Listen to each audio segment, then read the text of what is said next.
Hi everyone, I'm Neha from Involve, and I'm so excited to be talking to Plaxedes Makura from Herbert Freehills, one of our brilliant heroes, ethnically diverse women role models supported by HSBC. Hi Plaxedes, how are you? Hi Nia, thank you so much for having me, and I must give you kudos for getting my name correct. I get it too. So let's get started. And my first question, in a nutshell, please tell us a little about your career journey up until this point. Okay, so many moons ago, I studied at the University of Cape Town, which is in South Africa. I did a BA LLB there, and then I did my training contract, which is articles in South Africa, at a boutique firm called Robert Canarak Attorneys. I must mention quickly, I think this is quite has been a highlight. He asked me, as interviewers do, so why you? Why not anyone else? And I was like, oh. And I say to him, well, I could give you the answer that I'm sure that you've heard before, i.e., I'm a hard worker, resilient, etc., etc. And I say to him, but why you should hire me is because everything that I've done to get to this point, I've had to struggle to do. So not only am I a hard worker, which I am, but also I would be so grateful for this opportunity that I will do the best that I can to make sure that you don't regret hiring me. And then he looked at me and he's like, okay, you're hired. So that was just showing me just how being honest in an interview can actually work out for you. So I did a 7-year stint there. Then I moved to another firm called Leroux Vivier. I was there for, I think, 2.5 years. And then I was approached by a recruiter, a headhunter, for Herbert Freehills, HSF, and here I am. I really like what you said about honesty and like the importance of honesty. Thanks for sharing. So who would you say is your role model and why are they your role model? So I always struggle to answer this question because I don't think that there's one person that has all the attributes or characteristics that I admire or strive towards. But so I'm going to give you like a long list, and it's not an exhaustive list, but I'm always looking for people that are like go-getters, that are humble, that give back to the community. So Nelson Mandela, Gracia Machel, Serena Williams, Michelle Obama,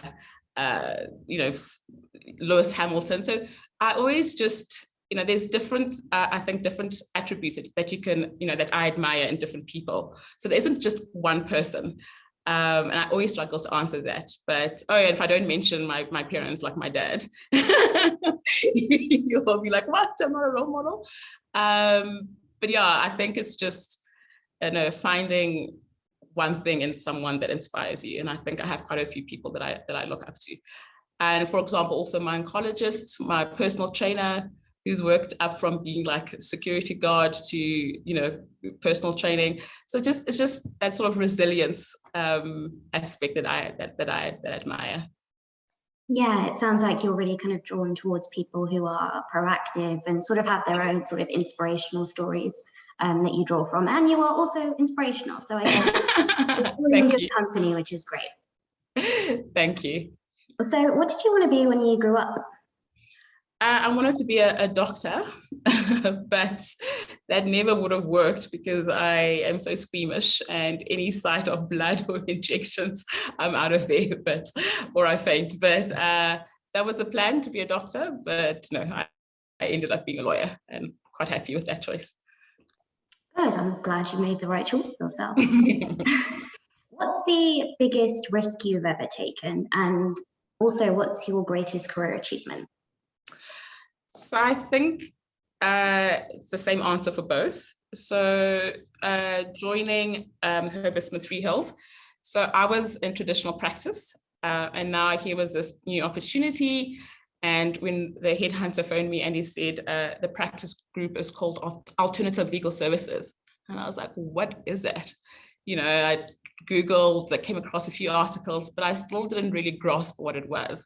So he tried to explain, but no offense to him, I don't think he also fully understood what it was. But I decided to take the risk. When I told my peers, everyone asked me, will you still actually be a lawyer? Like, what will you do? Here's this new innovative solution or product that, like, given the historical context in South Africa, and the legal fraternity here being quite traditional, I was asking myself, is this the right move? And is this the right, like the right jurisdiction to be having this sort of product? And then I got the role, but part of it was also starting up a development program for legal graduates, which we call the International Legal Development Program. So we had the first cohort, and at that stage, it hadn't been done at all in South Africa.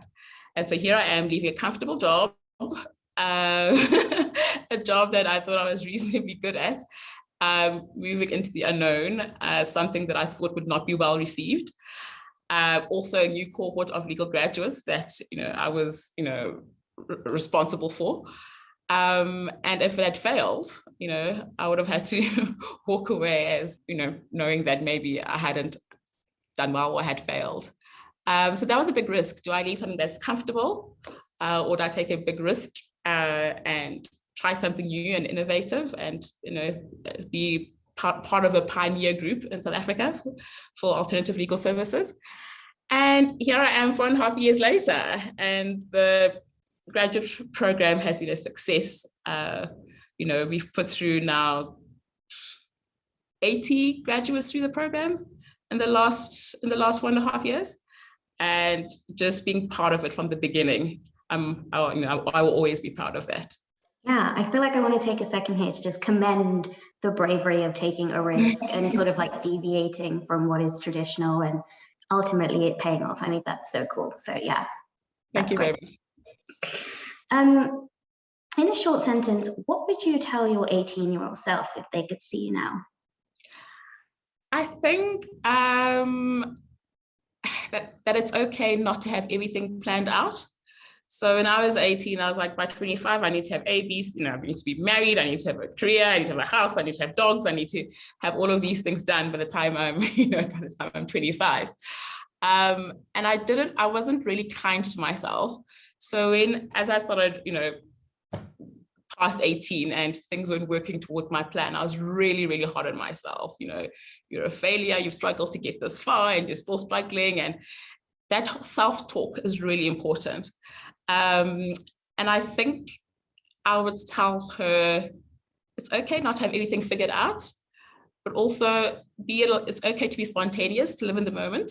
Life is short from a personal perspective as well. And just to take each, new step in your stride. So that's what I think I would tell 18-year-old Plax. I really like what you said about being kind and sort of being kind to your younger self. Like, it's okay if you deviate, it's okay if you change your mind. Like, nothing is set in stone. I think that's really useful. I think I've learned a lot just from that, which is great. So how has your personal journey informed the way you navigate your career? So my personal journey from a career perspective, I always try to be a bit more conscious about considering, so for example, I do a lot of recruitment. When recruiting, I always like to think back to the time that I was looking for my first training contract. And I'm always conscious of considering what position that candidate is in. So I'm not too bogged down by, what school you went to, what university you went to, and for qualified candidates, what firm you're coming from. I believe that your past and your circumstances and your background shouldn't define who you are now, right? So I just like to give everyone an equal chance and an equal opportunity, and to let everyone try and have a seat at the table. So that's, using my personal journey to hopefully help those that come after me. Yeah, and that rings true to what you said in the beginning about, you've had to struggle in the beginning of your career to get to where you are now. So absolutely, you that has informed the way that you move and has also meant that you are inclusive in the way that you recruit. which is great. I think that's great that you've sort of taken your own experiences and helped, I think, to make everything better. Thank you very much. So how have your lived experiences then helped you in the industry that you work in? So I was diagnosed with breast cancer 4 years ago, 2018. But all good news, I'm 3 years in remission. Hopefully I have checks next week. But and also there was another life-defining moment for me. So not only the cancer, but I was hijacked at gunpoint in South Africa. And I literally had to run for my life and was being chased at gunpoint. So every time I have a big problem in front of my desk and I'm like, Plax, you survived cancer or are surviving cancer. You were able to run away physically from hijackers, right? You can do this. You can do this. So yeah, I've learned a lot. I've learned a lot in terms of focusing on the here and now, trying to do the best that I can in that moment, because I've survived a lot worse. Well, thank you for sharing that. And you have survived a lot worse. Thanks for sharing. How has connecting globally with people in other countries and regions influenced your thinking or approach? Yeah, so this is something that I really value with my current role, because we work as a regional team. So I often work with other offices. So for example, New York, which is actually my favorite. I might get into trouble for saying that, but New York, London and Belfast. It's just really taught me how to work with people from different offices, different backgrounds, different cultures. And I've learned a lot, not only in terms of quirky sayings, but just what those communities or those offices value. And it is important to understand, because when working with them, I can almost adapt to make sure that they're comfortable, they feel looked after, and that's part of selling a service. So, but also from a personal note, I now have very good friends in some of those regions. For example, I have a very, very close friend from the Belfast office, who has actually flown down to Joburg a couple of times when I've hosted charity events for breast cancer. So that just shows you that your village can be as wide as you want it to be. It doesn't necessarily have to be you and your inner circle, your close family. I can safely say that my village has expanded to Belfast. And as long as there is respect, I think, and tolerance, you never know what sort of relationships you can build. I like that. Yeah, it's that idea of kind of having a global outlook. And like you said, not just kind of professionally where you can learn skills and adapt to new ways of working, but creating those sort of personal connections. I love that. I love what you said about village. That's very cool. I'm going to take that with me. So how do you think driving inclusion in your country or region differs from other parts of the world? And are there unique challenges or even opportunities? Yes, it's a difficult one. Because of the historical past in South Africa, I think racial tensions are really still alive. I'd like to say that they're not, but I think realistically speaking, they are. And that also just creates a big gap in terms of, income or education particularly. If you add that to, there's also tension between, South African nationals and other foreign nationals, particularly from other African countries. It's almost, it's really difficult to navigate. So because I don't think that we fully moved from the past, there's been a lot of work done, and we can't lose sight of that. But I don't think at the moment that there's a one size fits all solution. I think we really, and this may sound cliche, but I think we really have to start with your community. So whether it's your family, your friends, your workplace, because these are areas that you can hopefully influence quite easily, and influence by, having those, hard discussions.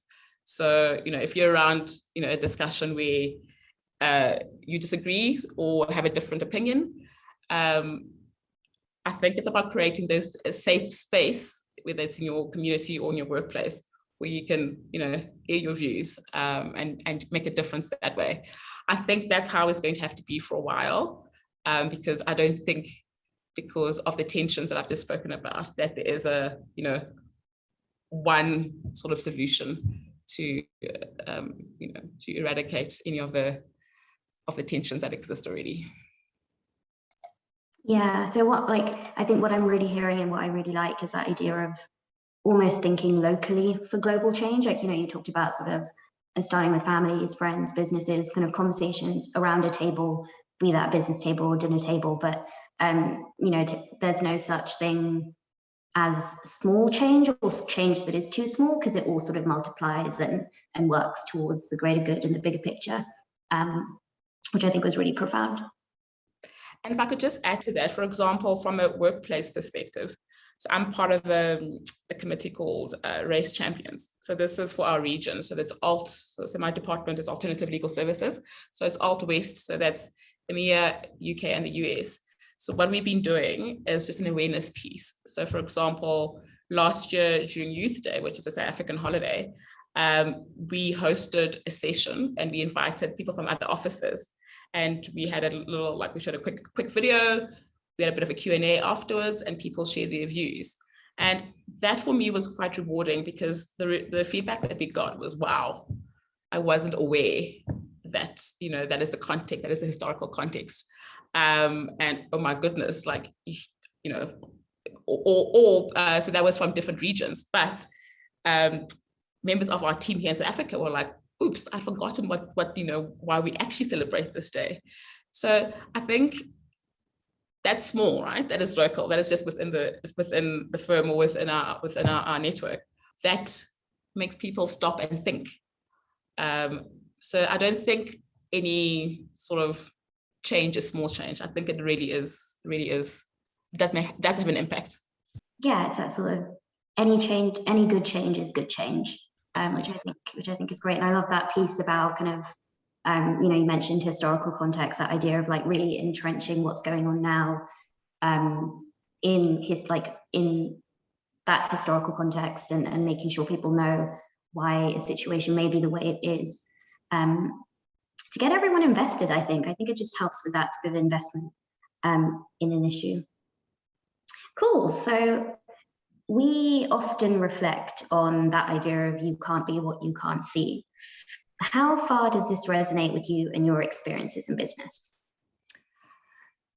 It does resonate with me, and I'm very fortunate to be in a practice group that is, led by people that identify as female. So I remember in my first interview, I asked, so, what is the breakdown? And I was pleasantly surprised, because you don't often see that in big corporates or big firms.